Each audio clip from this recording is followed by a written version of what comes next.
el primer ministro de Canadá en ese entonces, dijo, cito, fue hasta Eso 1960, dijo. sí, fue hasta 1969 cuando Pierre Trudeau, el primer ministro de Canadá en ese entonces, dijo, Perdón, es que sí me dio risa. Ya, ya. Seriedad. Lo de Pierre Trudeau. Ese güey.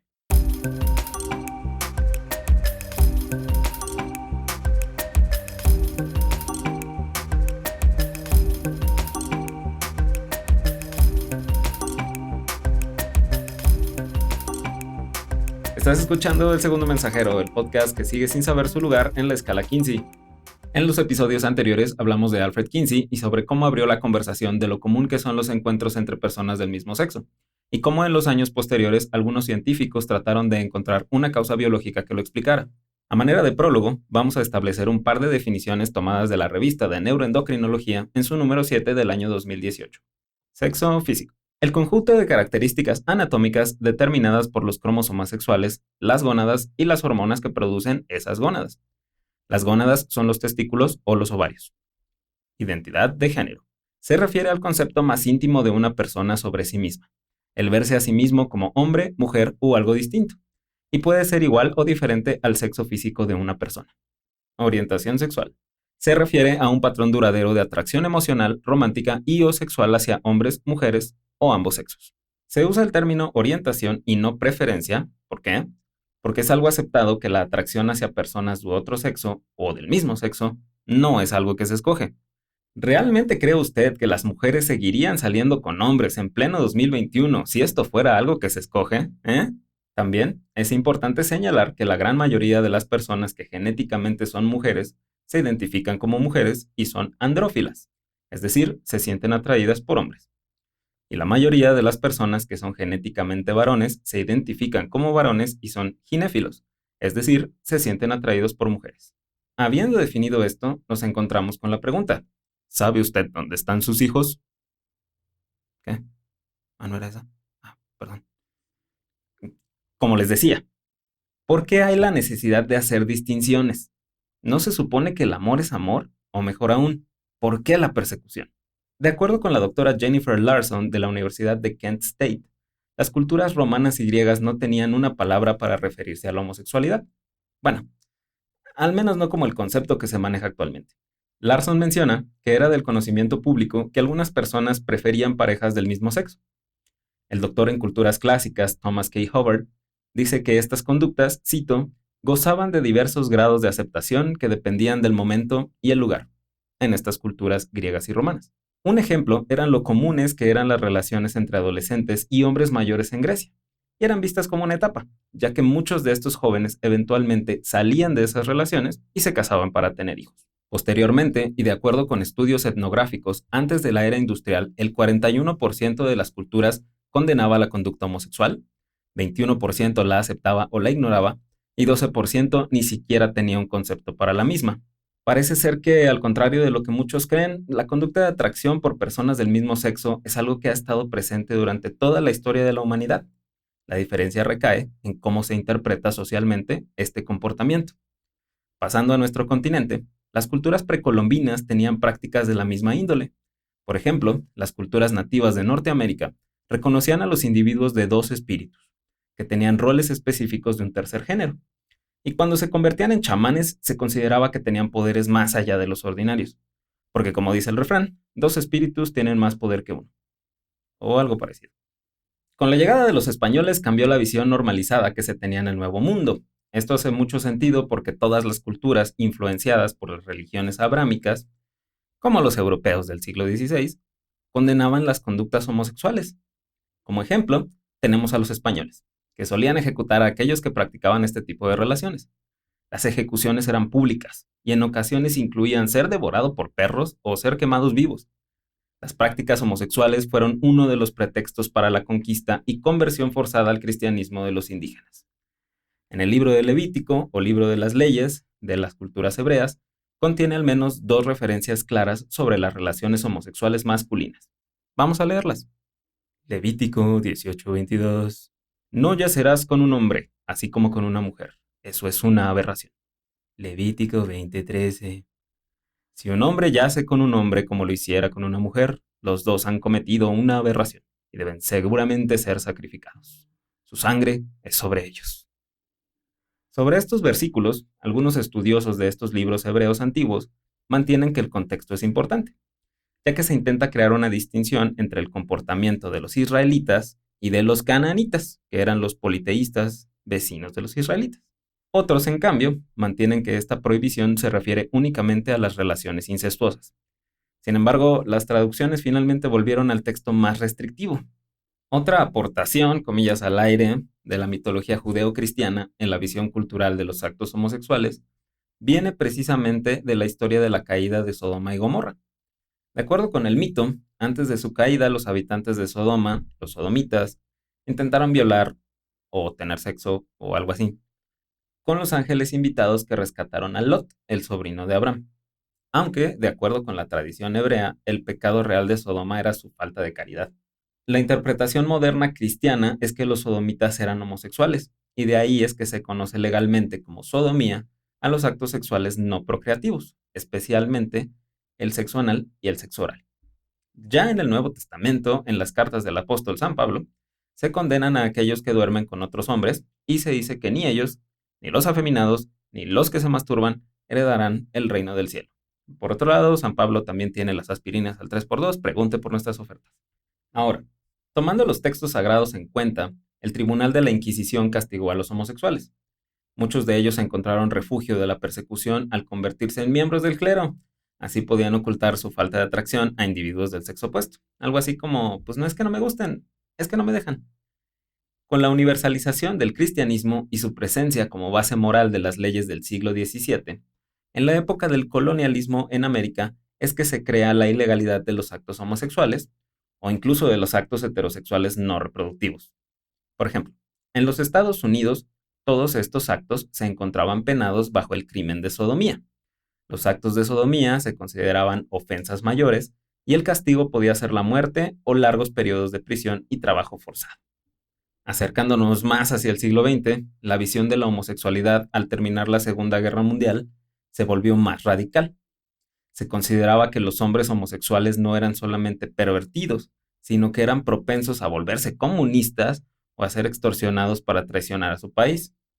Las autoridades comenzaron a buscar activamente a personas homosexuales en la milicia y el servicio público. Aquellos identificados perdían sus empleos y privilegios. Incluso una encuesta realizada en 1970 encontró que 43% de los estadounidenses creían que los homosexuales mayores eran los que volvían homosexuales a los jóvenes. Durante los años 50, además de los reportes de Kinsey, John Wolfenden en Gran Bretaña emitió el reporte Wolfenden en 1957, llegando a las mismas conclusiones que Kinsey en su momento, diciendo que, cito, el comportamiento homosexual entre adultos debe ser despenalizado. Según Wolfenden, la homosexualidad no podía ser vista como una enfermedad. Concluyó que no es función de la ley intervenir en la vida privada de los ciudadanos o tratar de imponer cualquier tipo de comportamiento. En otros países, como Canadá, las penas para la sodomía podían incluir latigazos o ser colocados en el potro. La pena verdadera para estos actos incluía la muerte, pero se requería de un testigo ocular que diera cuenta de estos supuestos actos indecentes, comillas al aire, cosa que rara vez pasaba. Esto en parte porque si uno testificaba que había visto un acto indecente, pues empezaban a surgir preguntas que por qué estaba uno ahí viendo el acto indecente. Uno de estos casos fue el de un soldado en 1842 que acusó a dos de sus compañeros, que aunque no fueron ejecutados, sí los condenaron a cadena perpetua. En 1890 se oficializó el concepto de conducta indecente, comillas al aire, para englobar todos los actos que no estaban contemplados en la ley de sodomía. Por ejemplo, un hombre que baila con otro hombre. Curiosamente, estas leyes de conducta indecente no tomaron en cuenta a las mujeres hasta 1953. Fue hasta 1969 cuando Pierre Trudeau, el primer ministro de Canadá en ese entonces, dijo: el Estado no tiene lugar en los dormitorios de la nación, y reescribió las leyes de sodomía, aunque la ley de conducta indecente fue retirada hasta 1987. En Estados Unidos, en 1962, el estado de Illinois fue el primero en retirar la sodomía consensuada como crimen y más bien se convirtió en delito el solicitar un acto de sodomía. No fue hasta el año 2003 que la Suprema Corte de los Estados Unidos abolió las leyes contra la sodomía en todos los estados, porque se demostró que la conducta sexual está protegida en la enmienda de libertades civiles de la Constitución de Estados Unidos. Solo les tomó más de 200 años darse cuenta. Por otro lado, en el Reino Unido, la legalización de la homosexualidad llegó hasta 1967. Por otro lado, en el Reino Unido, la legalización de la homosexualidad llegó hasta 1967, pero tomó otros 38 años igualar las condiciones legales para la comunidad LGBTQ+. Aún así, de acuerdo con un artículo de The Guardian, entre 1967 y el año 2003, hubo alrededor de 30,000 arrestos de hombres homosexuales y bisexuales por ofensas, comillas al aire, que no habrían ocurrido si sus parejas hubieran sido mujeres. De acuerdo con el activista Alan Horsfeld, cito, se hablaba muy poco de ello en los 50. Podía ser un adolescente y apenas saber que ser gay se consideraba un delito. Algunos periódicos reportaban los casos de las cortes, pero los cargos siempre se mencionaban como conducta indecente.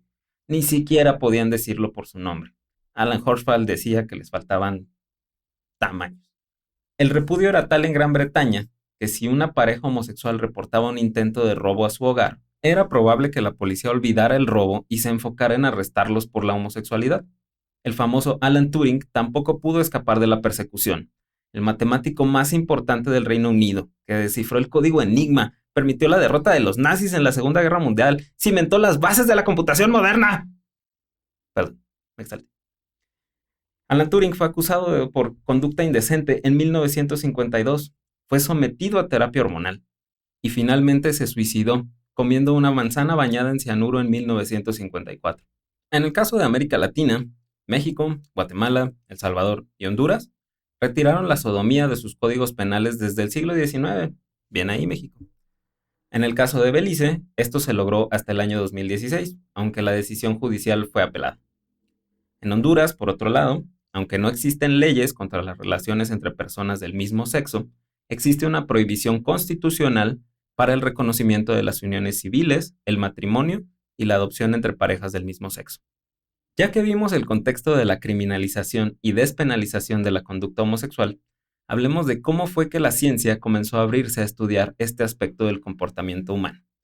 Pero eso lo seguiremos hablando en la parte 2 de este episodio especial.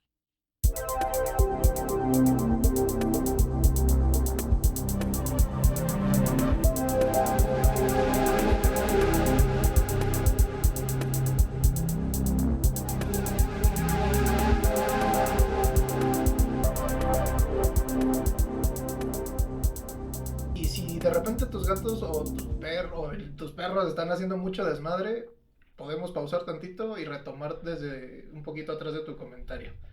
Te De lo hecho, voy a dejar eso justamente... a tu Ok, la verga. criterio porque no estoy escuchando absolutamente ni verga. Ya me di cuenta. Ajá, no, es como un hombre y ¿Sí te me está escuchas? ignorando. Sí, yo sé. Malditos hombres cisgénero.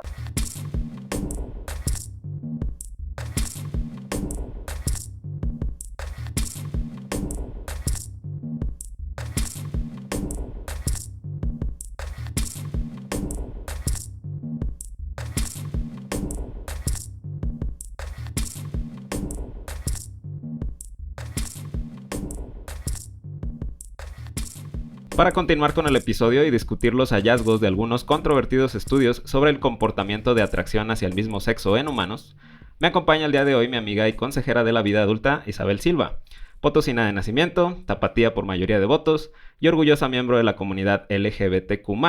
Bienvenida, Isa, muchas gracias por venir y ayudarme a prevenir una cancelación por decir alguna cosa horrible sin darme cuenta. Pues mira, ya te voy a cancelar porque no soy potosina de nacimiento, soy tapatía de nacimiento. ¿En serio? Pero San Luis me adoptó, ¿sí? Ah, ok. Nací en Zapopan. Ah, muy bien, sí, pues yo también fui adoptado por nuestra ¿Por bella potosinos? tierra de la tuna.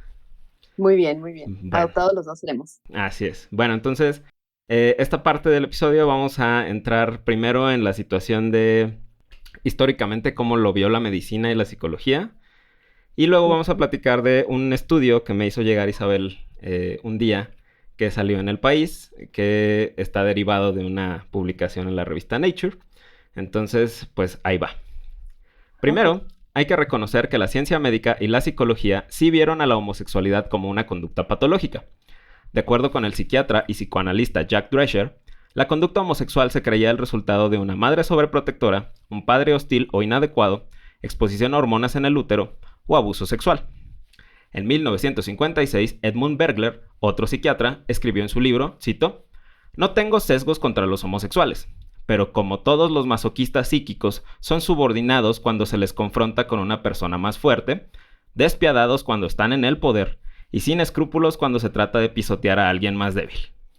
Y tú dirás que soy suspicaz, pero yo pienso que el señor sí tenía sesgos. ¿Tú crees? Yo pienso.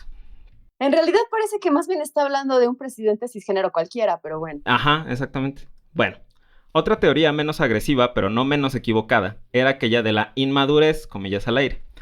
De acuerdo con ciertos psicoanalistas, la conducta homosexual en el adolescente era un paso normal hacia el desarrollo de la heterosexualidad adulta. Pero en este caso, un adulto homosexual estaba estancado en su desarrollo. El paso adelante en esta teoría era que no consideraban la homosexualidad como una patología, sino más bien como que estabas acá en el forever de tu etapa gay y decías, no mamá, esto no es una etapa, como cuando eres emo. Ok. O sea, estaba bien. Estaría más bonito que todos tuvieran una etapa gay de todas formas. Ajá. Y de hecho es curioso porque en la historia, a lo mejor lo has oído, los griegos, cuando eran adolescentes los chavos, sí tenían como sus relaciones con señores o con sus maestros y luego ya pasaban a casarse y esas cosas. O sea... pero pausa aquí porque los griegos eran sumamente machistas y consideraban que las mujeres eran inferiores. Entonces, Ajá. que un hombre se enamorara de una mujer era considerado inferior. Sí, era así como que, güey, ¿qué pedo? ¿Te gustan las mujeres, güey? Qué asco, O sea, las mujeres pues eran incubadoras. Ajá. Nada ha cambiado en los últimos 3.000 años. 3.000 años. Mira, en tiempo geológico es muy poquito. Entonces, tal vez tiene que ver. O sea, está mal, pero... Lo compraré la teoría. Ok. Bueno, finalmente se encuentra la teoría de la homosexualidad como una conducta normal. Los que secundaban esta teoría mencionaban que ser gay era tan normal como ser zurdo. Curiosamente, las dos cosas las condena la iglesia. O las condenaba. Ok. ¿No? Sí. Ok. Lo de ser zurdo está muy freaky que lo condene la iglesia, pero, o sea, lo entiendo, pero what the fuck. Sí, pues ¿no te acuerdas que de ahí viene lo de siniestro? Sí. Entonces, pues... Sí, sin comentarios. Ya sé. Ok. Una de las principales razones por las que se estigmatizó la atracción hacia personas del mismo sexo tiene que ver con un concepto cultural profundamente enraizado en las sociedades. Los conceptos y nociones acerca de lo que es masculino, comillas al aire, y femenino. Estas creencias permean a las sociedades y a los individuos de muchas maneras, algunas de las cuales ni siquiera son notadas por los mismos. Puede haber cuestiones tan aparentemente superficiales como determinar qué tipo de calzado es masculino o femenino, hasta situaciones más profundas como si un hombre puede llorar en público o compartir cama con otro hombre. Por otro lado, encontramos cuestiones sobre qué tipo de profesiones son femeninas, comillas al aire, y qué rol tiene una mujer que persigue su crecimiento laboral de modo más agresivo que un varón. ¿Tú te has enfrentado a eso? Sí, pero hasta eso tengo que admitir que en una escala menor. He sido muy privilegiada y he estado en trabajos que, pues, la verdad, valoran mucho a las mujeres, no tienen broncas. En la empresa en la que estoy actualmente, por ejemplo, creo que somos 60% de mujeres en puestos de poder. Entonces, está muy equilibrado. Qué bueno, muy padre. Todas nuestras creencias de género están basadas en una percepción binaria de la sexualidad. Esta se mantiene con mayor rigidez en comunidades religiosas fundamentalistas, donde cualquier información externa o explicación alternativa y fuera de lo binario es rechazada. Generalmente, estas nociones van acompañadas de juicios de valor, es decir, hay comportamientos buenos y comportamientos malos. A partir de estos juicios, es que comenzaron a crearse las teorías de la causa de la homosexualidad, viéndolo siempre con un sesgo moral alrededor. Como les estaba contando, o como les había mencionado, el cambio del poder religioso hacia el poder secular convirtió los pecados en crímenes en caso de la ley o en enfermedades en caso de la medicina. Durante el siglo XIX fue que se comenzaron a combatir las nociones moralistas de la homosexualidad. El alemán Karl Ulrichs teorizó la existencia de una tercera identidad sexual a los que nombró los Urnings o los Urningin. En 1869, el periodista húngaro Károly Maria Kertbeny creó los términos homosexual y homosexualidad para contraponerse a la denominación sodomita que se utilizaba en el Código Penal prusiano. Kurt Benny además propuso que la atracción al mismo sexo era algo innato e inalterable, una variación normal de la conducta. Entonces, no sé si alguna vez tú has oído esta situación del tercer género. Sí, de hecho, justo quería interrumpir, pero me detuve porque me da un poco de curiosidad que están hablando de esto en los 1800, cuando pues en la India tienen el tercer género, que son los hijras desde pues milenios, y por ejemplo aquí en México tenemos a los mushes. Entonces, ¿por qué están hablando de esto apenas en 1800? Yo creo que porque en Europa el cristianismo sí se expandió como muy, muy desde antes, años, siglo II, siglo III, y creo que se eliminaron como muchas de estas ideas. Sí, claro. Y entonces, o sea, ¿esto del tercer género es realmente un tercer género o era la forma de decirle a los homosexuales? Era como una forma de explicar que era algo normal. O sea, era así como, pues, tú eres un varón y te gustan los varones, cuando lo normal, entre comillas, es que te gusten las mujeres. Entonces debe ser como una tercera identidad. Ok. Tengo una pregunta. Eso que mencionaste de México, ¿cómo dijiste que se llamaban? Muxes. Muxes. ¿Y eso dónde es? Son de la comunidad zapoteca y pues son, mira, voy a ver si no me equivoco y me cancelan también a mí, pero si mal no recuerdo, generalmente son hombres que cumplen el rol social de mujeres. Pero en la comunidad zapoteca pues se los reconoce con un tercer género.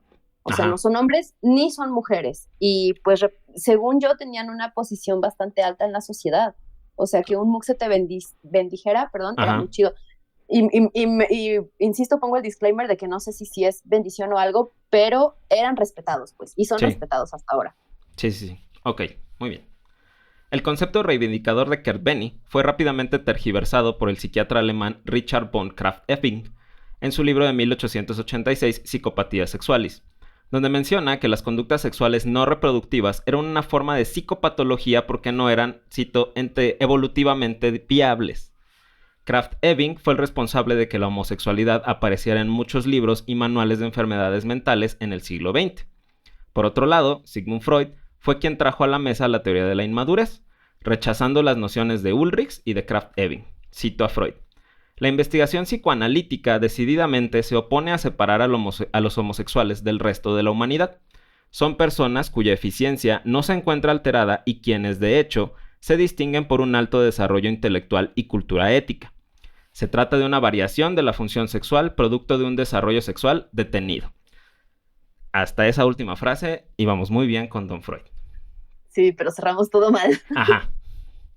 A pesar de la consideración que se trataba de una detención del desarrollo, sabía que la terapia de conversión sería inútil, refiriéndonos a Freud. O sea, Freud sabía que la terapia de conversión no iba a servir. No obstante, después de la muerte de Freud en 1939, el húngaro Sándor Rado se encargó de popularizar la noción de que la homosexualidad era una enfermedad. Tristemente, nunca nadie cuestionó la validez de sus estudios en la comunidad profesional. Entonces, a la época moderna, a quien le podemos echar la culpa es a este señor húngaro. ¿Y cuándo lo habías oído mencionar? Nunca lo habías oído mencionar. No, realmente no. Ni yo hasta que lo leí. Una vez llegada la década de los 1950, las ideas de Rado se habían afianzado a la psicología y psiquiatría de los Estados Unidos y en 1952 se publicó la primera edición del Manual Diagnóstico y Estadístico de las Enfermedades Mentales, el famosísimo DSM. ¿Lo has escuchado? Pensé que no, pero ya recordé que sí, es una cosa enorme porque además mi mamá como buena enfermera tenía esta cosa en la casa. Ajá. Y básicamente están todas las enfermedades ahí, ¿no? Las mentales. No es... Ajá, sí, perdón. ¿No es esta cosa justamente de donde sacaron apenas la homosexualidad hace unos muy recientes años? Ajá, justamente vamos a esa parte. Ok. En esta edición, en la primera, la homosexualidad se encontraba clasificada como un, cito, trastorno sociopático de la personalidad. O sea, según el DSM, era lo mismo ser Ted Bundy que ser gay. Ahora, en el... Ajá. Ok. Te voy a dejar que pases saliva, que vomites un poco dentro de tu boca. Para respirar, ajá. Ok. Se pone mejor, lo prometo. En el DSM-2, publicado en 1968, el diagnóstico se reclasificó como, cito, trastorno de la orientación sexual. Y de acuerdo con sus defensores, se refería a personas cuya orientación sexual les causaba angustia y deseaban cambiarla. Esto permitía la legitimización de las terapias de conversión. Curiosamente, si uno era heterosexual y prefería ser homosexual, pues no te daban esa opción en ningún lado. Qué raro, no entiendo por qué. Tú dijiste que se iba a poner mejor, ¿eh? Y no va mejor. Bueno, es que, o sea, acuérdate que, como dice Florence Welch, it's always darkest before the dawn. Okay. Entre la publicación de ambas ediciones del DSM, la psicóloga Evelyn Hooker publicó un estudio donde descubrió que, al comparar poblaciones similares de hombres heterosexuales y homosexuales, ambos tenían una tasa similar de problemas psicológicos. Un hallazgo que refutó la creencia psiquiátrica prevalente de que todos los hombres gay tenían profundos problemas psicológicos. Ahí va el primer paso hacia adelante. Al final de los años 60, los grupos de activistas gay se dividían en dos facciones. Aquellos que decidieron aceptar la medicalización de la homosexualidad para tratar de eliminar el estigma, y aquellos que se negaron a aceptar esta idea y afirmaban que la medicalización solamente empeoraba las conductas homofóbicas de la sociedad. Que en parte era como, es que si tú aceptas socialmente que tienes una enfermedad, estás validando que te metan a terapia de conversión y que te den electrochoques y que ¿no? Interesante. Ok. No voy a decir nada. Fue este segundo grupo el que en 1970 irrumpió en la reunión anual de la Asociación Americana de Psicología para mostrar los hallazgos de los estudios que contradecían la versión de la homosexualidad como enfermedad, como el estudio de Evelyn Hooker. O sea, estos cuates, siendo activistas, así como que llegaron y rompieron la puerta de la APA y les dijeron, a ver, ustedes están mal. Ok. Ahora, dentro de la APA ya estaba comenzando a ponerse sobre la mesa la reconceptualización de la homosexualidad. Además de los hallazgos de los estudios presentados por los activistas, se estaba notando una clara tendencia antipsiquiatría en la sociedad. Esto se había expresado en la creación de grupos civiles como el Movimiento de Sobrevivientes de la Psiquiatría. Entonces, resulta que durante todo este asunto de los movimientos de los derechos civiles, yo creo que todos estamos familiarizados con Stonewall y con Martin Luther King y con todo eso. Pero resulta, que un grupo de personas que también pelearon por sus derechos civiles fueron las personas con discapacidad intelectual y personas que habían sido sometidas a tratamientos psiquiátricos por, vamos a decir, como las lobotomías. Sí, sí. Entonces, pues muchas de estas personas pues, eran pacientes homosexuales y ellos como que tenían la idea de que, ¿sabes qué? La psiquiatría solamente nos está arruinando la vida. ¿Y sí? Sí, o sea, en parte sí. Perdóname, tengo una pregunta, pero ¿vendrá de esta época como, ay, no sé cómo explicarlo, como esta onda que tiene la generación de nuestros padres a no confiar en la psiquiatría y la psicología? Es muy probable, porque el asunto aquí es que al psiquiatra te mandaban cuando estabas muy mal. O sea, aquí no había que la depresión o que lo que tú quieras. O sea, aquí era, te estás yendo al psiquiatra porque neta estás muy desviado, entre comillas. Entonces sí, claro, probablemente de ahí venga. Como que eres una mujer y quieres votar al psiquiatra. Exactamente. Claro. Estás histérica, vea que te den masturbe. Exacto, eso. Qué bueno que tú lo dijiste. Ok. También se pusieron de manifiesto los antecedentes de la ciencia médica de crear diagnósticos ridículos derivados de situaciones sociales, como el concepto de la drapetomanía. Cito, es un trastorno que presentan los esclavos en el que quieren huir de sus dueños por una propensión innata a la vagancia. O sea, ese era un diagnóstico médico. El que fueras una persona afroamericana que no quería ser esclava era una desviación. Entonces, por eso la psiquiatría... Dime. No, continúa, por favor. O sea, por eso la psiquiatría tiene muchos detractores. O sea, yo confío en la psiquiatría, yo tengo psiquiatra, pero hay que reconocer que durante mucho tiempo fue una ciencia horrible. Ok, el principal motor que llevó a la APA a retirar la homosexualidad del DSM fue el activismo de la comunidad gay. En la reunión anual de 1971, los activistas Frank Carmeny y Barbara Giddings lideraron el panel Gay is Good, donde expusieron las condiciones de estigmatización de las personas homosexuales al recibir este llamado diagnóstico. En 1972, Carmeny y Giddings repitieron su aparición junto con el Dr. H. Anonymous, un psiquiatra homosexual que prefirió ocultar su identidad para evitar las represalias de salir del closet en la reunión de la APA. El Dr. Anonymous habló de la discriminación que enfrentaban los psiquiatras gay dentro de su gremio. Finalmente, en la reunión de nomenclatura de 1973, Robert Spitzer anunció la decisión de la asociación de retirar el diagnóstico en la próxima edición del DSM, el DSM-3, que fue publicado en ese mismo año. Entonces, ahí está nuestro silver lining. En ese año se quitó. No sé por qué en mi cabeza se había quitado apenas hace como 10 años. Ahorita te explico por qué. Ay, Dios mío. Esta decisión requirió de introspección y de revisar la definición de enfermedad mental. Spitzer concluyó diciendo que, cito, la mayoría de las enfermedades mentales provocan una angustia subjetiva y o se asocian con una incapacidad generalizada para el adecuado funcionamiento social. Una vez llegada a esta definición, Spitzer mencionó que una orientación sexual distinta no provoca esto por sí misma, sino porque la sociedad te hace sentir mal porque te guste la gente que te gusta. Shocking. No obstante, la resistencia no se hizo esperar, y un grupo de psicoanalistas convocó un referéndum para corroborar la decisión, la cual ganó el 58% de los votos de 10,000 miembros de la APA. Entonces, con todo y votación, porque había unos que decían, no, es que sí están enfermos, hay que votar para ver si sí están enfermos, y perdieron de todos modos. Ok, ahora, lo que te decía, y la razón por la que tienes la noción de que tiene muy poquito. El DSM-3 fue publicado a finales de 1973, y aunque ya no aparecía el término de homosexualidad, sí aparecía el concepto de homosexualidad egodistónica, ¿no? Que básicamente se refiere al mismo concepto del DSM-2. Ok, entonces, por ejemplo, cuando tú tienes una alucinación, las alucinaciones pueden ser egodistónicas o egosintónicas. Una alucinación egodistónica es cuando la alucinación te dice cosas horribles, ¿no? Así como que eres una basura y no sirves y deberías de matar al papa o algo así. Ajá. Una alucinación egosintónica es la que te dice, ¿ya te diste cuenta que eres el enviado de Jesucristo en la tierra? Okay. Esa es la diferencia. Entonces, el decir que la homosexualidad es egodistónica es básicamente lo mismo que decían antes, de que no estabas cómodo con tu orientación sexual. Entonces, o sea, sí lo quitaron, pero no lo quitaron. Uh-huh. Muchos críticos indicaron que este concepto no tenía sentido, ya que cualquier inconformidad con la identidad se consideraría una enfermedad mental. El psiquiatra Lawrence Mass dijo, cito, ¿acaso las personas inconformes con su color de piel deberían considerarse mentalmente enfermas? ¿Qué tal aquellos que quisieran ser más altos? ¿Por qué no hablamos de masturbación egodistónica? Entonces fue así como, own it.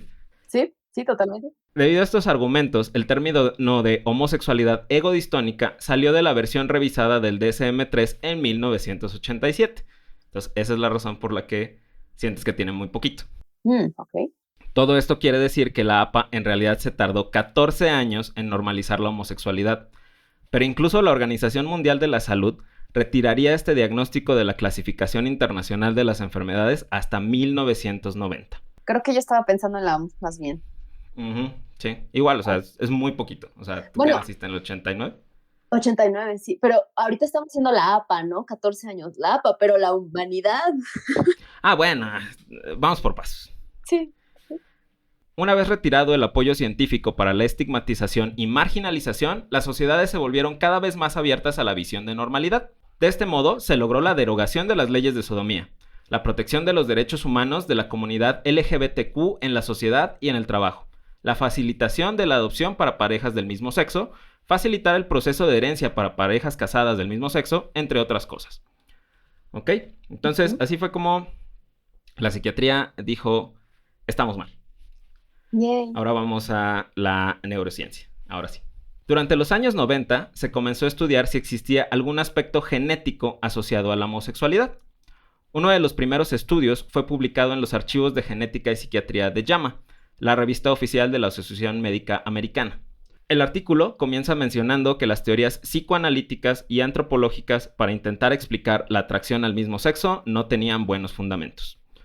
Michael Bailey, el autor, luego menciona que en animales de laboratorio, como ratones, se ha observado que ciertos comportamientos que se consideran dimórficos, es decir, que son distintos entre machos y hembras, tienen que ver con la influencia de ciertas hormonas, sobre todo con la testosterona. Estos estudios demostraron que en las chimpancés hembras que fueron expuestas a testosterona durante la vida fetal, tendían a tener una conducta de juego más parecida a la de los chimpancés machos. O sea, estas monitas al exponerse a testosterona en su útero, bueno, en el útero de sus mamás, ya cuando crecían, parecía que tendían como a jugar más como los chimpancés machos.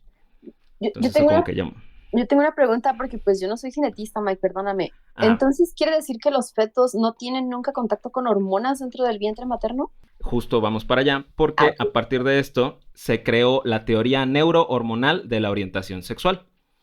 Esta Ujú. menciona que el efecto de la testosterona en el cerebro es el de determinar conexiones que favorecen la presencia de comportamientos masculinos, entre comillas, o sea, que asociamos con ser macho o varón o lo que sea. Ujú. Ahora, para el año 1991, al menos 2 estudios apoyaban esta teoría en humanos. Primero, se encontró que las mujeres expuestas en el útero a una sustancia conocida como dietilestilbestrol, DEB, que tenía un efecto androgénico en el cerebro, mostraban más atracción por otras mujeres que aquellas que no habían sido expuestas a la sustancia. ¿Sí quedó claro eso? Ajá. Ok. Por otro lado, se encontró que en pacientes homosexuales mostraron una respuesta intermedia entre la de los hombres y las mujeres heterosexuales a la inyección de estrógenos. Es decir, la respuesta no fue tan fuerte como la de una mujer, pero no tan débil como la de un hombre. Esta respuesta se mide con una sustancia que se llama hormona luteinizante o LH y es la hormona que permite la ovulación. Entonces, cuando las mujeres llegan a su nivel más alto de estrógenos en el ciclo, liberan LH y eso hace que ovulen. Ok. Los hombres no responden de ese modo. Y entonces en este estudio de los 90 vieron que los pacientes gay tenían como una respuesta intermedia. O sea que sí había como una diferencia en la manera en que funcionaban sus hormonas. Ok. Ahora, de acuerdo con Bailey, aunque la teoría neurohormonal tiene muchos huecos importantes, hasta ese momento no había surgido ninguna otra teoría con evidencia comparable. Otro aspecto que Bailey consideraba de importancia para buscar un factor biológico en la conducta homosexual fue que, de acuerdo con algunas encuestas, algunas personas que creían que la homosexualidad era una condición innata solían ser más tolerantes que aquellas que creían que era una elección o algo aprendido. Entonces, y justo hay una TED Talk que habla un poco de esto, cuando se tiene el concepto de que se nace de un modo, Ujú. es más, o sea, la sociedad como que tiende a tolerarlo más, aparentemente. O sea, como que, O sea, si lo eliges estás mal, pero si naciste así, pues bueno. ajá, exactamente, justamente. Y eso es algo que se tenía súper marcado, por ejemplo, en los 50. O sea, que decían, no, es que tú elegiste ser gay porque abusaron de ti, o porque tu papá no te quería, o porque tu mamá era muy sobreprotectora, y ella te hizo gay. Entonces, Quiero compartir una frase que recientemente vi en un video de TikTok y que se me ha quedado ajá, muy grabada porque decía, si estas personas que dicen que la homosexualidad o el queerness es por elección, lo creen tan profundamente, es tal vez porque para ellos fue una elección y realmente ujú, son queer, pero viven en el closet.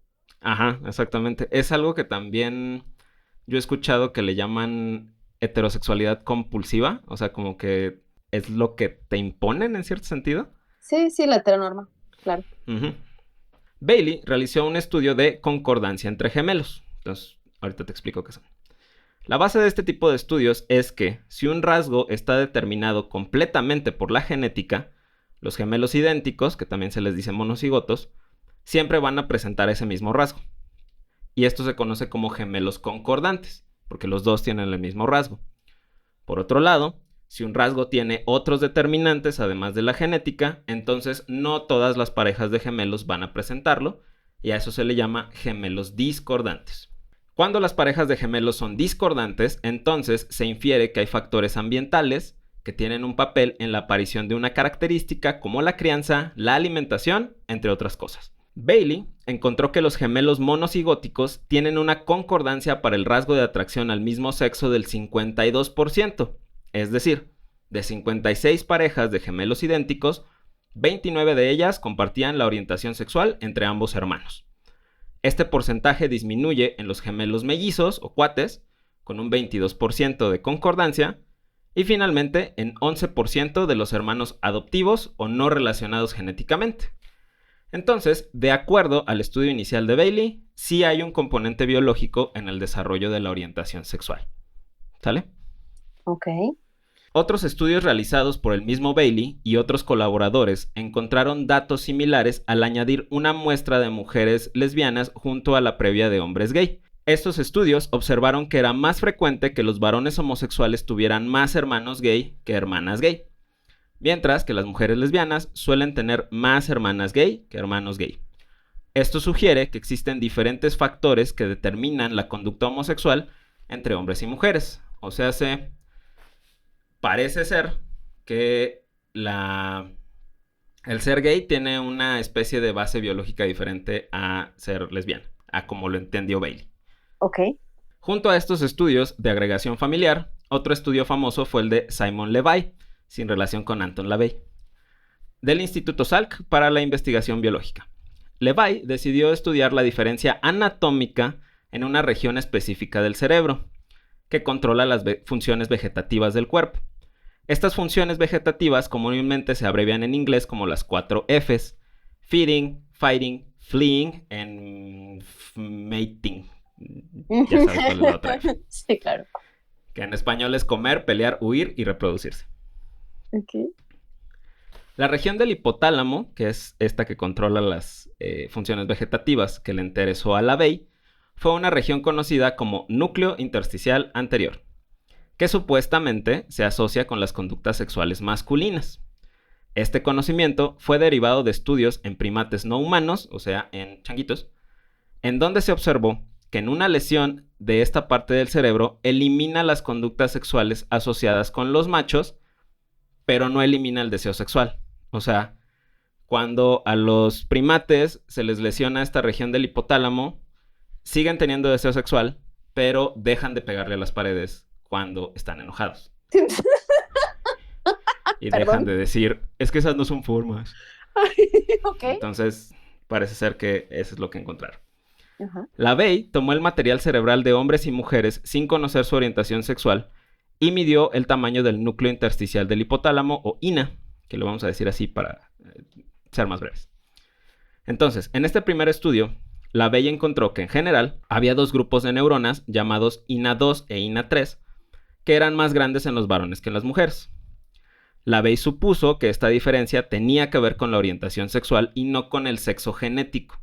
Es decir, estos grupos de neuronas son más grandes en individuos que se sienten atraídos a las mujeres, es decir, la gente que es ginéfila, como los hombres heterosexuales o las mujeres homosexuales. Y esas mismas neuronas, o ese mismo grupo de neuronas, es más pequeño cuando la persona es andrófila, es decir, una mujer heterosexual o un hombre homosexual. ¿Sale? Ajá. Con esta premisa, LaVey estudió el tejido cerebral de personas que habían sido sometidas a autopsia en hospitales de Nueva York y California. Algo que es muy importante sobre este estudio es que al inicio de los 90, la epidemia del SIDA estaba en su apogeo. Entonces, por eso pudo conseguir muchas muestras. Oh. Y de hecho, LaVey se preocupó de que todas sus muestras incluyeran personas con diagnóstico de VIH-Sida, porque para él era muy importante el eliminar la posibilidad de que el VIH cambiara el tejido cerebral. Entonces, la verdad es que lo pensó muy bien. O sea, como que lo pensó muy bien en cuanto a cómo diseñó el estudio y en cuanto a cómo eligió a sus muestras de pacientes. Y también pensó en el momento histórico en el que estaba viviendo. Entonces, de hecho, era un cuate muy admirable. Digo, tiene sentido para el estudio, pero honestamente me sorprende que haya incluido a mujeres en el estudio, cuando ni siquiera las vacunas del COVID incluyeron mujeres. Entonces, wow, un poco adelantado. No voy a preguntar, porque creo que ya te lo había preguntado antes de grabar, que justamente no se incluyeron personas transgénero en el estudio. No, en este no. Ok. El objetivo inicial de LaVey era comparar hombres heterosexuales y mujeres gay con mujeres heterosexuales y hombres gay, pero no pudo conseguir muestras de pacientes lesbianas. LaVey menciona en el artículo que la epidemia de SIDA en general pues no afectaba a las mujeres lesbianas, entonces por eso fueron las muestras que casi no consiguió. Una vez analizados los cortes de tejido cerebral, LaVey encontró que INA2 en realidad no era diferente entre hombres y mujeres, pero cuando analizó el tamaño de INA3 entre las muestras, encontró que este grupo de neuronas es del doble del tamaño en hombres heterosexuales que en mujeres heterosexuales y que en hombres homosexuales. O sea, las personas ginéfilas tienen un INA3 muy grande, las personas andrófilas es más pequeño. Okay. LaVey también estudió si había un cambio de tamaño en los pacientes que habían fallecido por complicaciones del SIDA y no encontró diferencia entre ellos. O sea, los que murieron por SIDA y los que habían muerto por otra causa. Ujú. Entonces, él propone que el tamaño de este núcleo podría ser en parte el sustrato anatómico cerebral que se relaciona con la orientación sexual. Sin embargo, él mismo menciona posibles fuentes de fallo de datos, como el hecho de que usó tejido postmortem y que pues no tuvo una historia detallada de cuál era realmente la actividad sexual de las personas de su estudio. Cito: el uso de especímenes postmortem limita la capacidad de hacer correlaciones entre la estructura cerebral y la diversidad de conductas sexuales que indudablemente existen dentro de las poblaciones homosexuales y heterosexuales. O sea, LaVey sabía que aunque la mayor parte de tus encuentros fueran heterosexuales, podrías tener 1 o 2 homosexuales, como demostró Kinsey.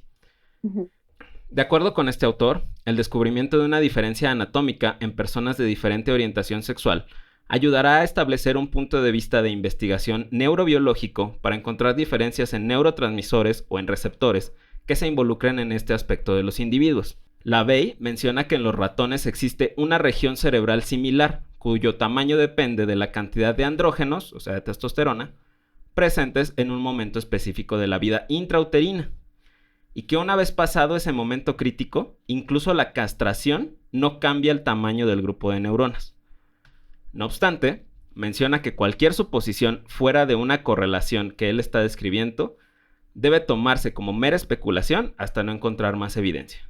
Yo siento que su estudio está muy bonito, está muy bien hecho y creo que es muy importante que haya hecho esa aclaración de: yo no estoy diciendo que este pedazo del cerebro es todo lo que explica esta conducta, Ujú. pero definitivamente hay algo ahí. Ok. O sea, sí parece no tener sesgo, ¿no?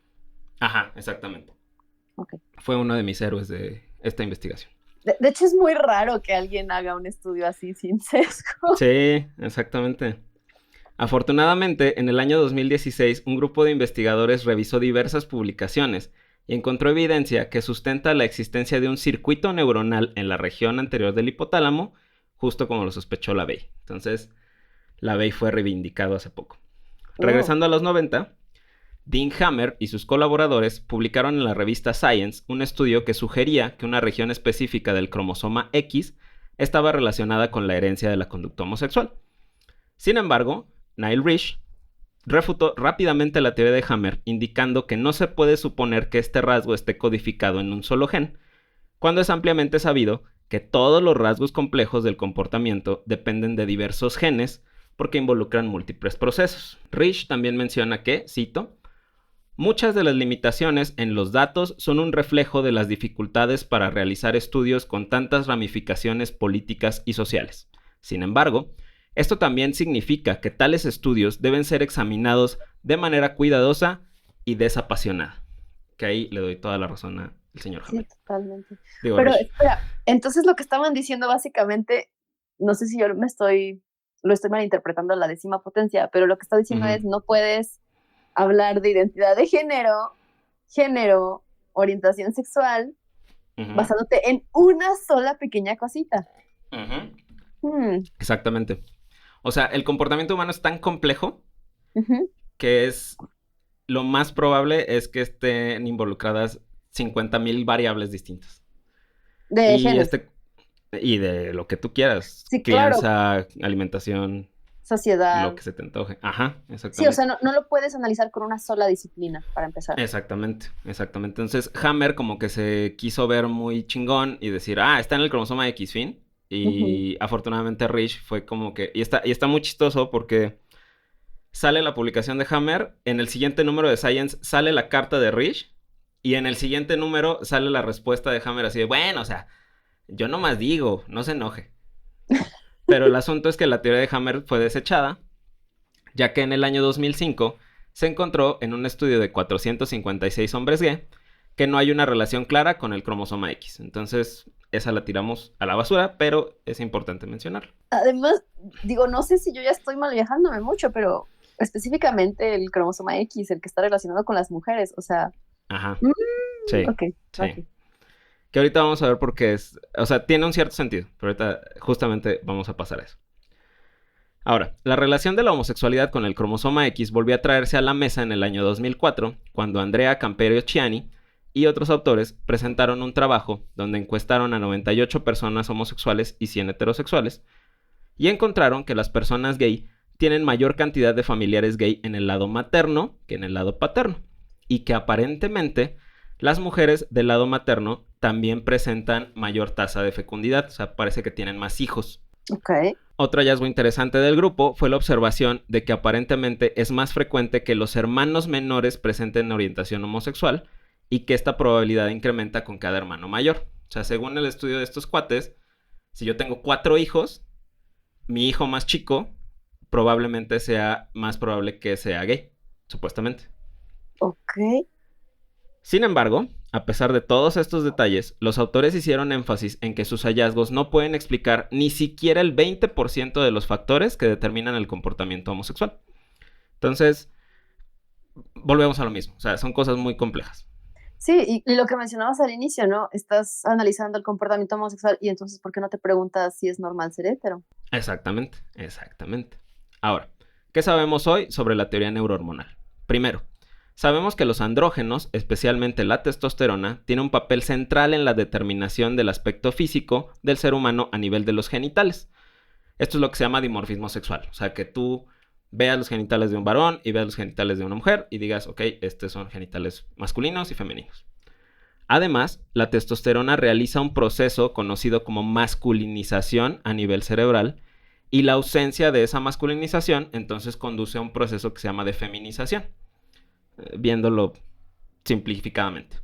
Okay. Parece ser que en los humanos los momentos críticos de exposición a la testosterona para determinar la identidad y la orientación sexual son entre los 2 y 6 meses de vida intrauterina y luego del primer al tercer mes después del nacimiento. Este pico de testosterona requiere que exista una molécula que identifique la testosterona y que termine el efecto. O sea, cuando hablamos de hormonas, siempre hay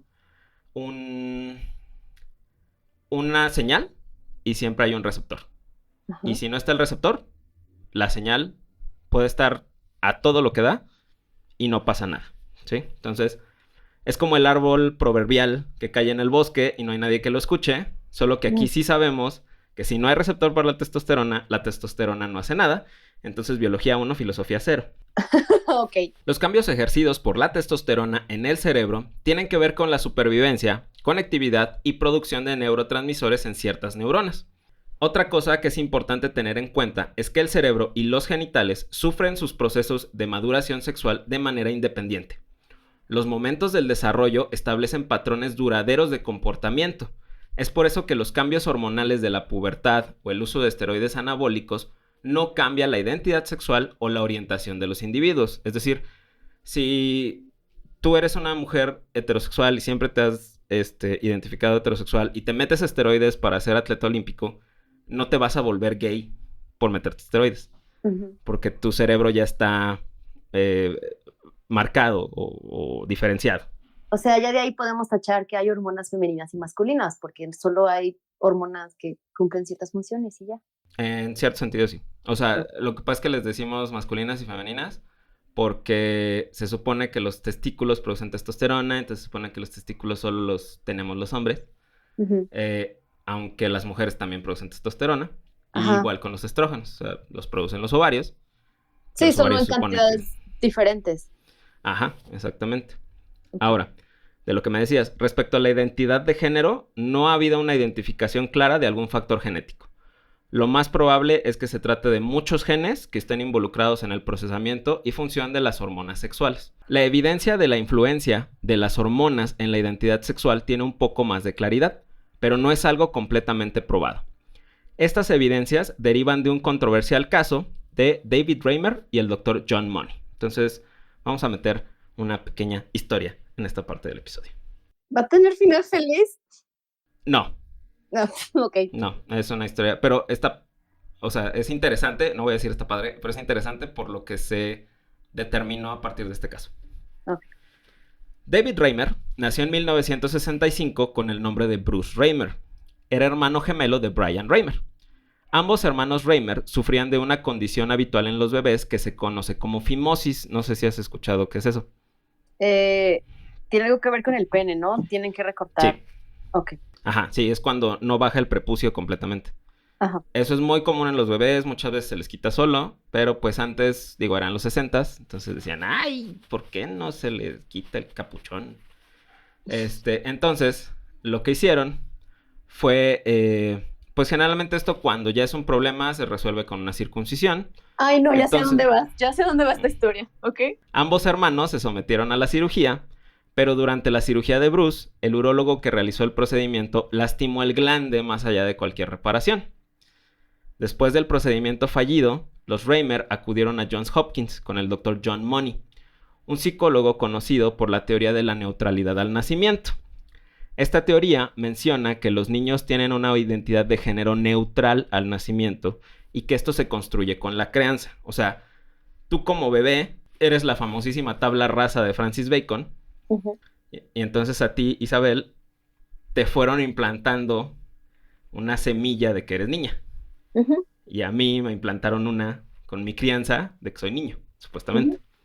Entonces, Moni le dijo a los Reimer que, cito, el pene es irreemplazable y que Bruce tiene una mejor oportunidad de vivir normalmente si se le reasigna como niña. A partir del consejo de Moni, Bruce fue renombrado como Brenda y fue criado como una niña. Esta situación era una oportunidad de oro para Moni en términos de demostrar su teoría. Tenía una pareja de gemelos que comparten material genético y ambiente de padres, que además compartieron un ambiente intrauterino. O sea, eran sus perfectos objetos de estudio. Sí, sí, sí. Ambos eran físicamente varones, pero uno pasó por un proceso de reasignación como mujer. Si la reasignación ocurría sin problemas durante el crecimiento, su teoría iba a ser probada. O sea, él decía que si Brenda aceptaba ser Brenda, sin problemas, quiere decir que los niños efectivamente son neutrales cuando nacen. Moni le dio seguimiento una vez al año a Brenda, pero era cada vez más notorio su desacuerdo con la asignación de género. ¿Tú crees? Oh, sí. Moni propuso eventualmente a los padres de Brenda la realización de la cirugía de reasignación de género, pero los Reimer decidieron finalizar el contacto con él. Moni nunca admitió que claramente su experimento y su teoría había fallado. Eventualmente, los padres de Brenda le dijeron lo que había pasado cuando era bebé, ya que ella se resistía cada vez más a regresar a sus valoraciones. Para este momento, ya se le estaba tratando con estrógenos para estimular sus cambios sexuales secundarios, como el que le crecieran las mamas. Entonces, él no sabía que lo habían reasignado. ¿Cuántos años tenía? Cuando se enteró, 15 años. Ay. Entonces, él no sabía que lo habían reasignado, pero pues conforme fue pasando el tiempo, pues él decía es que yo no me siento como una niña. Una vez que entendió lo que le había sucedido, volvió a vivir como varón desde los 15 años bajo el nombre de David. Recibió tratamiento con testosterona, una mastectomía bilateral, que es que le quitaron el tejido de las mamas, y una faloplastía, que es la reconstrucción del pene. David se casó en 1990 y adoptó a 3 niños, y en 1997 decidió contarle su historia al sexólogo Milton Diamond, quien quería hacer público su caso para crear conciencia del daño que se puede causar cuando existen reasignaciones de sexo sin indicación real. A partir de esta entrevista, John Colapinto de la revista Rolling Stone escribió un artículo y un libro relatando la vida de David. El artículo de Colapinto ganó un premio de periodismo. Al comenzar la década de los 2000, la vida de David tomó un giro trágico cuando su hermano gemelo, que había padecido esquizofrenia, se quitó la vida en el año 2002. Posterior a esto, el 2 de mayo del año 2004, su esposa le pidió el divorcio. 2 días después, David Reimer se quitó la vida en el estacionamiento de una tienda en Winnipeg con una escopeta recortada. Tenía 38 años. Entonces, el asunto aquí es que el cerebro de David ya estaba masculinizado y siguió masculinizado toda su vida. Sí, claro. Me da un poco de miedo porque, digo, esto muestra claramente que tu identidad sexual no tiene nada que ver con crianza, con lo que sea que quieran ponerte. Hablando, por ejemplo, de las personas trans, que no importa cuánto se esfuerce la sociedad en decirle, eres esto, no van a cambiar. Pero me enoja porque siento que usarían esta historia en contra de las personas trans. Ah, claro, obviamente. Porque, sí, pues... y Sí, o sea, porque dicen, mira, ese le fue mal porque lo reasignaron y no, o sea. A lo mejor si no lo juzgaras.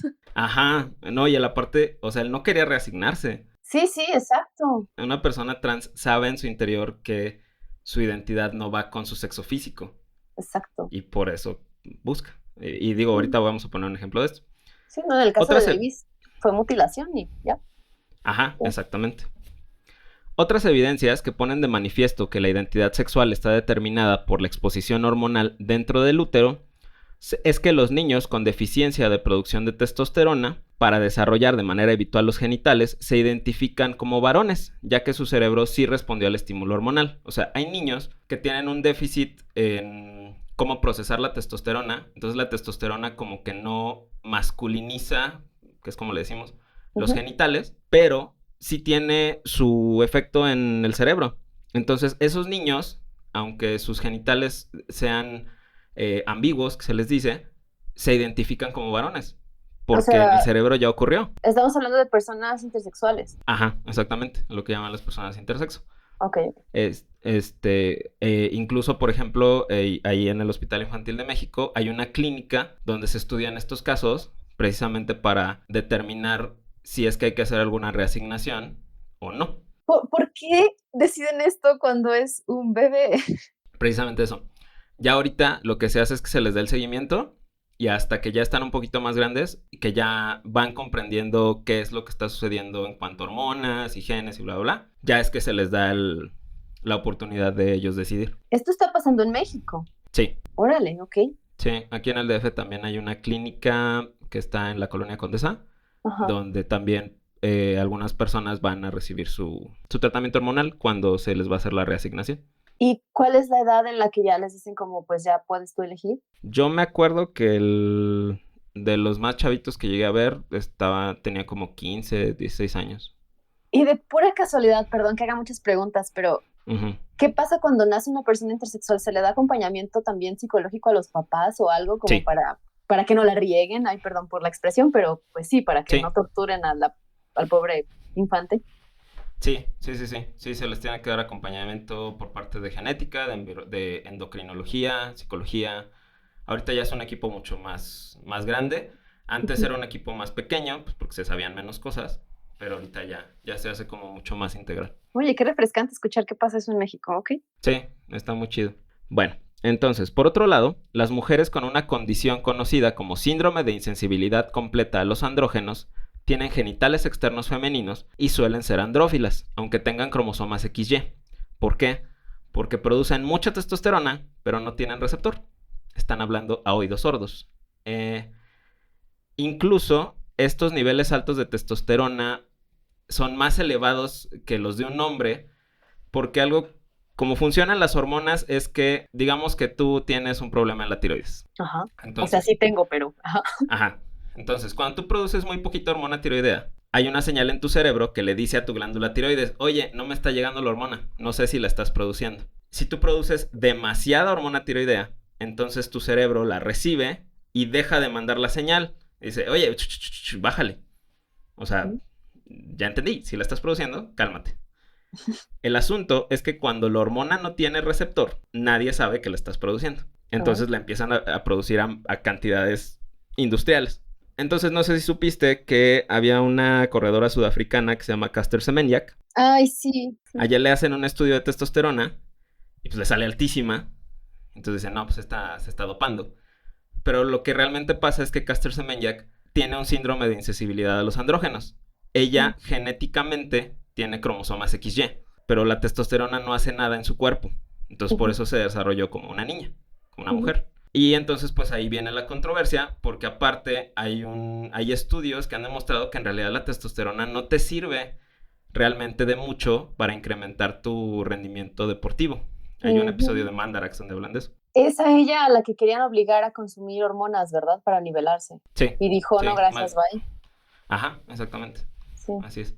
En cuanto al aspecto de la estructura cerebral, se ha observado que hay una mayor similitud entre personas transgénero e individuos control con la misma identidad de género que con aquellos que comparten su sexo biológico. Es decir, hay mayor similitud en la estructura cerebral de una mujer trans que con una mujer trans con un hombre biológico. Vamos, entre comillas. ¿Sale? Entonces, pues, lo explica. Ujú. Ahora sí, o aún así más bien, estos estudios requieren de muestras más grandes para considerarse como evidencia más robusta. Lo que sí vale la pena notar es que los cambios encontrados en las personas trans se extienden más allá de los circuitos neuronales relacionados con la función sexual y hormonal, sino que también estos cambios están relacionados con los circuitos que tienen que ver con la autopercepción. Respecto a la orientación sexual, debe entenderse primero que, como bien lo indicó Kinsey y muchos después que él, es un continuo. Desde ser exclusivamente heterosexual, pasamos hasta exclusivamente homosexual y todo lo que está en medio. Ujú. De acuerdo con Charles Rosselli de la Universidad de Oregon, cito, el origen de la orientación sexual está lejos de ser comprendido, pero no hay pruebas de que sea afectada por factores sociales después del nacimiento. Por otro lado, hay una gran cantidad de datos empíricos que sugieren que los genes y las hormonas tienen un papel en el desarrollo de la orientación sexual. Por ejemplo, animales tan disímiles como los hurones y las aves tienden a desarrollar conductas ginefílicas si son expuestos a testosterona en el periodo cercano al nacimiento. Y si no se les expone a testosterona, entonces generan conductas androfílicas. Entonces, es algo con lo que ya venimos programados.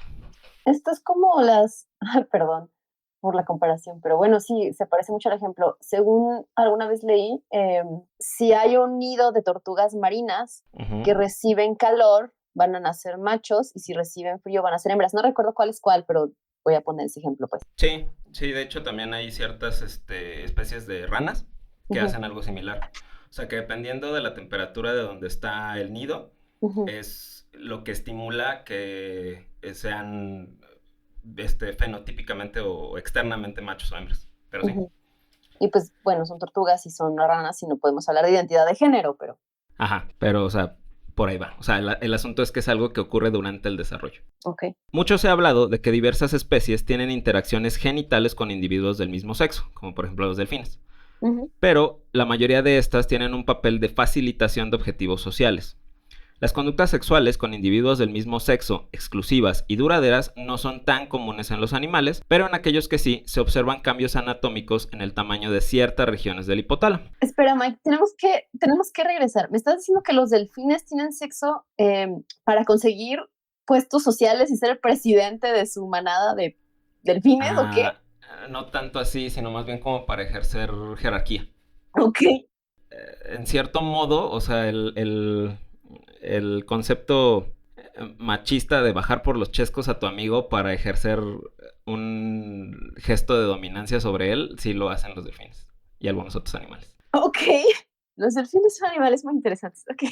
Ahora, en los seres humanos, se considera que la teoría organizacional puede aplicarse a la diferenciación sexual, aunque hay ciertos aspectos del desarrollo en que parece que los hombres andrófilos presentan incluso una mayor respuesta a la testosterona, por ejemplo en el desarrollo de la audición. Esto es algo muy curioso. Hicieron un estudio en el que vieron qué tanto se desarrolla el circuito auditivo en el cerebro en hombres hetero y en hombres gay, y resulta que la testosterona favorece a que el circuito auditivo funcione mejor en los hombres gay. Entonces, eso está muy chido. Probablemente por eso Freddie Mercury era un gran músico.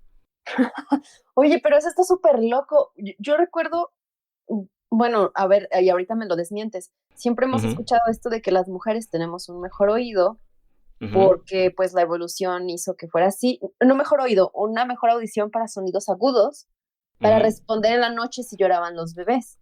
Ajá. Y que por eso los hombres no se despiertan porque evolutivamente no desarrollaron esto. O sea, ¿me estás diciendo que básicamente funciona igual en los hombres gay? Algo similar. De hecho, justo voy a eso. Ok. Un estudio realizado en el año 2011 comparó las respuestas eléctricas cerebrales entre hombres y mujeres heterosexuales y hombres gay y mujeres lesbianas. Encontraron que las respuestas eléctricas a los estímulos auditivos son mayores en las mujeres heterosexuales que en los hombres heterosexuales. Entonces, eso es cierto, lo que me acabas de decir. Y esta misma diferencia se observa en las mujeres ginéfilas. Sin embargo, cuando se revisó las respuestas de los hombres andrófilos, se observó que su respuesta estaba hipermasculinizada, es decir, es aún menor que la de los varones heterosexuales. Entonces, quiere decir que aparentemente este detalle de la audición tiene más que ver con tu sexo genético que con tu orientación sexual. O sea, las mujeres en general, heterosexuales o lesbianas, tienen mejor oído. Los investigadores han teorizado que la respuesta a la testosterona varía de acuerdo con la zona cerebral, o que tiene una relación con la manera en que se expresan los genes en diferentes partes del sistema nervioso. Y ahora ustedes se preguntarán, ¿y a qué hora prueban la teoría organizacional en humanos? A lo que le responderemos que esta teoría no puede probarse directamente, más que nada porque no es ético darle hormonas a mujeres embarazadas, nada más para ver qué les pasa a sus bebés, entonces Sí, por favor, no no. vamos a hacer eso. Ahora vamos al artículo que me mandaste. Perdón por interrumpir, ¿por qué no mejor Chabela te cuenta por qué te mandó ese artículo? Ya ni me acuerdo por qué se lo mandé. A ver, espera, déjame primero, me acuerdo bien qué decía. Era esto de por qué los gays siguen siendo gays y los genes no se propagan, ¿verdad? Pero es que había algo de sesgo en este artículo y por eso te lo mandé y me cayó súper mal, pero no me acuerdo qué fue, o sea, qué rayos decía. ¿Te mandé screenshot? No, me mandaste el link. Ay, sí te mandé screenshot. No, sí te ¿Ah, mandé sí? screenshots, Mike. Ay, por No me favor, acuerdo. sí. Es que era el final. Ajá. Ah, Que bueno, el ya. sesgo más bien era de la interpretación del cuate del artículo de El País. Sí, no del estudio, yo por eso te pregunté qué Ujú. onda, pero ya vi, básicamente estaban diciendo que los homosexuales son promiscuos. Ajá, sí, ya. Ok, ahorita te explico por qué pusieron esa estupidez. Ok, vamos. Ok, entonces este artículo se publicó en agosto de 2021 en la revista Nature Human Behavior. Y bueno, este artículo está basado en un trabajo colaborativo publicado en la revista Science en el año 2019.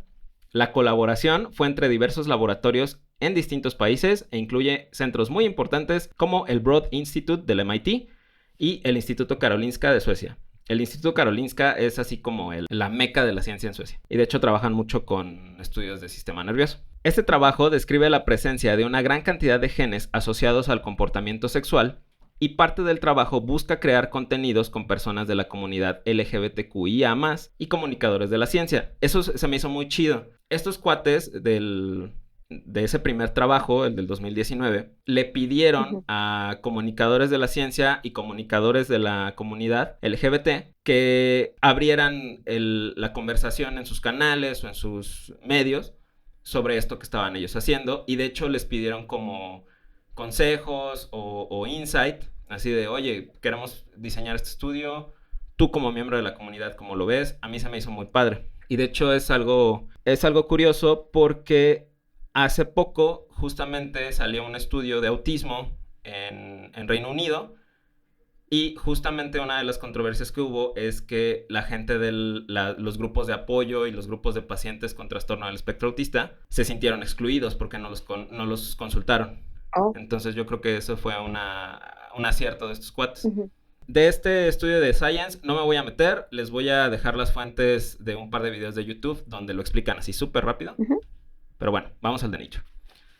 El artículo publicado en Nature es una exploración más profunda de los datos del artículo de Science. De acuerdo con los autores, una de las cosas más notorias respecto a la conducta de atracción por el mismo sexo es el aparente desafío a las convenciones de la teoría de Darwin. Es decir, si la conducta homosexual está en parte determinada por los genes, pero al mismo tiempo las parejas del mismo sexo no pueden tener hijos, lo esperado sería que poco a poco esta conducta fuera desapareciendo, porque pues no se está heredando la descendencia. Sin embargo, pasa todo lo contrario. Actualmente, entre el 2 y el 10% de las personas tienen conductas homosexuales exclusivas o como parte del espectro de su actividad sexual. Entonces viene la pregunta, ¿cómo es que estos genes se mantienen seleccionados dentro de la población? Una teoría inicial estaba relacionada con la observación de que las hermanas de los individuos andrófilos parecían ser más fértiles. Derivado de esto, se construyó una hipótesis en que el hermano andrófilo de estas mujeres, es decir, el hermano gay, al no tener descendencia propia, puede funcionar como un padre extra en una familia donde se espera que haya más hijos. O sea, según esa teoría, tu hermano gay o el tío de tus 7 hijos va a ser como un padre más en la familia. Por otro lado, Brendan Seitz y su equipo en el Centro para Psicología y Evolución de la Universidad de Queensland en Australia proponen en su artículo una teoría conocida como pleiotropía antagonista. Entonces vamos a ver qué significa esto. Sí, por favor. Pleiotropía se refiere en genética a la capacidad de un gen o un grupo de genes de afectar varios aspectos de un ser vivo. Por ejemplo, los genes que determinan el color de los ojos tienen que ver con los que determinan el color del pelo y el color de la piel. Por eso, mucha gente que es de piel muy blanca suele tener cabello claro y ojos claros. La pleiotropía antagonista se refiere a un grupo de genes que en unos individuos tienen un efecto y en otros individuos un efecto contrario. Según Siech, es probable que los mismos genes que determinan el comportamiento de atracción al mismo sexo en algunas personas mejoran la capacidad reproductiva en aquellos que tienen un comportamiento de atracción al otro sexo. Estos genes en las personas, vamos a decir en los hombres, estos genes en los hombres andrófilos determinan esa androfilia, pero en los hombres ginéfilos como que incrementan su capacidad reproductiva.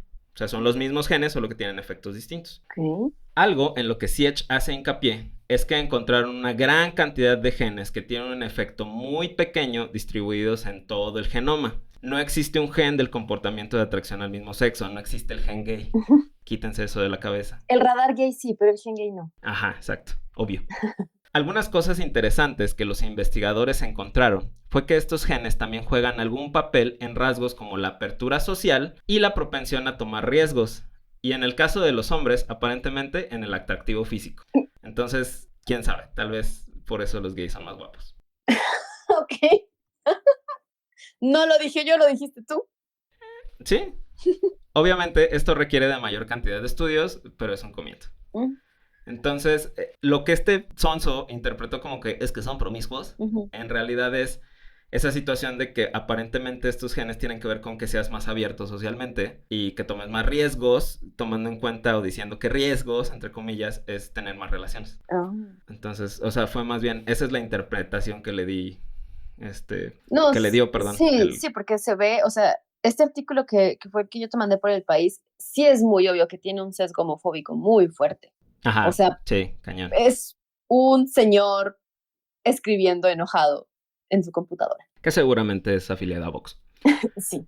O tal vez gay de armario. Ajá, también. Que la sociedad le enseñó que está mal que sea lo que él es, o sea, eso está muy gacho. Sí. Fíjate que esto se me hace muy interesante. No sé si sea el único estudio que hay de este tipo, pero ya había leído otro exactamente, bueno, no exactamente igual, no tengo idea, pero que mencionaba justamente esto de lo que pasa es que los gays están ahí para cuidar a los hijos, porque así mientras haya más gente cuidando a los bebés de los héteros, pues mejor, ¿no? Y me quedé yo como, a mí ni me gustan los niños, pero bueno. Entonces, sí, o sea, es algo que se tiene como muy común en ciertos lugares. De hecho, hay un canal que lo voy a mencionar más adelante de YouTube que se llama ASAP Science, que lo hacen dos chavos gay, y justo tienen un video donde explican esa teoría. Entonces, yo creo que sí es algo un poco más conocido desde antes, pero así, un estudio así de grande y como con este enfoque, solo ahorita es de Nature. Okay. Siech también deja en claro que la identidad sexual y la orientación son fenómenos distintos y que en su investigación no pudieron tomarse en cuenta rasgos importantes como la identidad sexual, el deseo sexual, el carisma, la tendencia hacia relaciones más cortas o más largas, y que finalmente todo esto se matiza por el trasfondo cultural. Por ejemplo, una mayor motivación sexual puede manifestarse más en el número de parejas sexuales de las mujeres que en el de los hombres, porque en el transcurso de las culturas, los hombres están más abiertos al sexo sin compromiso que las mujeres, lo que significa que los deseos sexuales de las mujeres están menos limitados por la voluntad de los hombres que viceversa. ¿Qué? O sea, lo que menciona aquí es que tú podrías llegar y decir, pues fíjate que, como lo que dice este cuate, no, es que son más promiscuos. Pero también tienes que tomar en cuenta que culturalmente a las mujeres se les enseña a limitar su cantidad de parejas sexuales. Sí, exacto. A diferencia de los hombres. Entonces, a lo mejor tú como hombre puedes tener 5 parejas sexuales y como mujer tienes 5 parejas sexuales. Y a lo mejor hay gente que interpreta que una mujer que tiene 5 parejas sexuales, las mismas que un hombre, la mujer es más promiscua. Sí, claro. Porque a ella le enseñaron que no debe de tener tantas, entre comillas. Ya. Y al contrario, o sea, si yo soy varón y solo he tenido 2 o 3, es como, ese güey está muy mal. Porque machismo. Ajá, exactamente. Okay. Ben Neal, investigador del Broad Institute y miembro de la comunidad LGBT, resume todo esto que les hemos contado en un sencillo video de 40 segundos, que les voy a poner en las fuentes, y nos da los siguientes mensajes para llevar a casa. Ya déjenos en paz, gracias. No hay un gen que de manera individual determine la orientación sexual. Tampoco es posible predecir si alguien tendrá una pareja del mismo sexo. 2. La diversidad de la conducta sexual es parte normal de la experiencia humana, que está formada por nuestros genes, por nuestro ambiente y nuestra cultura. Ser gay no es una elección. Acoplarse con la comunidad LGBTQ fortalece la calidad de la investigación, fortaleciendo la idea de que la ciencia no puede hacerse de manera aislada. Neal también menciona que hay una clara correlación entre la disminución de las tasas de depresión en personas de la comunidad LGBT y la mayor aceptación social que reciben estas personas. Shocking, no me lo esperaba. Vaya dato perturbador. Ujú. Me estás diciendo que las personas trans no tendrían una, ¿cómo se dice esto? La vida que vas a tener. Un índice de mortalidad a los 30 años, si la sociedad te aceptara. Shocking. Así es, eso es muy shocking. Oh, Dios. No era índice de mortalidad, era esperanza de vida.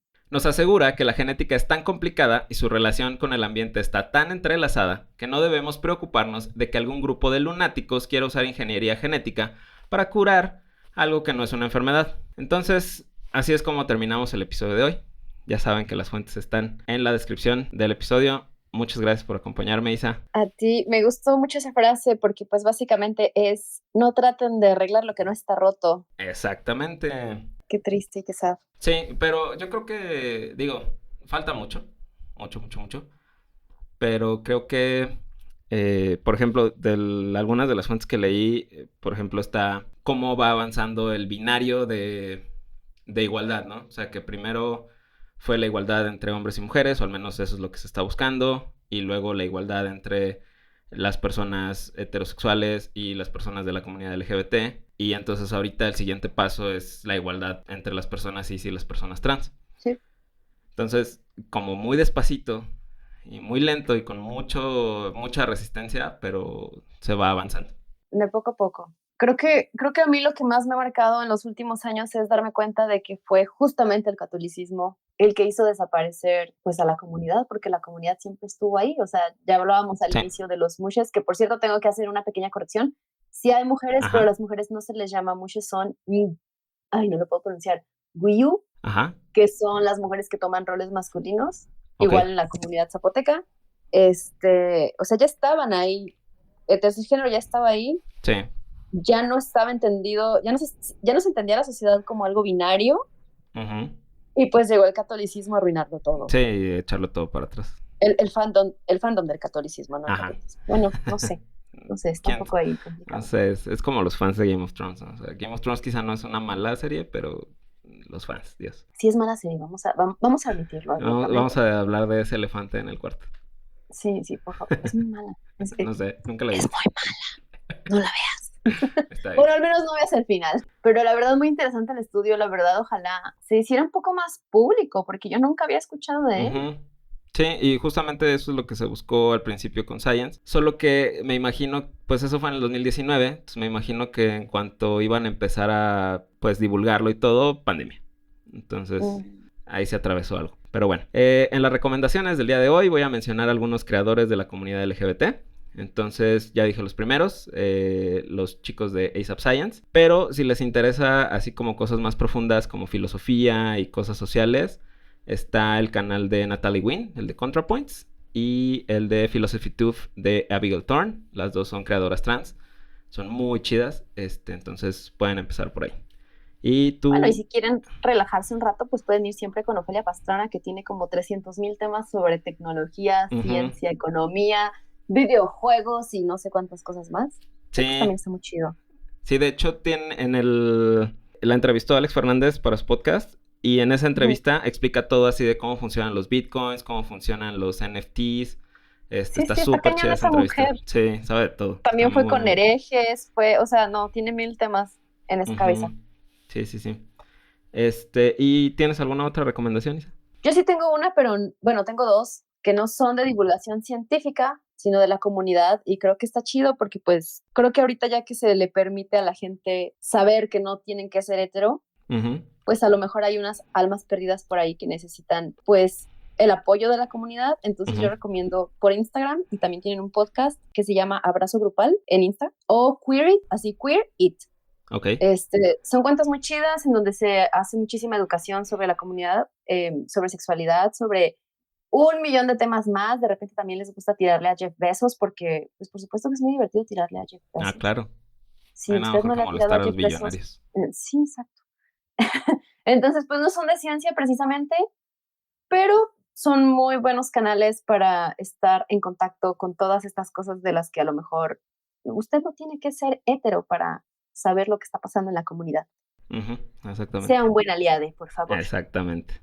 Bueno, entonces ha sido todo por este episodio. Recuerden que las imágenes se encuentran en nuestro Instagram, @elsegundomensajero. ¿Quieres que te sigan en Instagram, Isa? ¿Quieres incrementar esos números? No, así estoy bien, muchas gracias. Además, mi Insta está cerrado, como buena mercadóloga. Ah, sí, es cierto. Bueno, mientras tanto, abran su corazón a la diversidad, cuídense mucho y sigan pensando en grande. Adiós.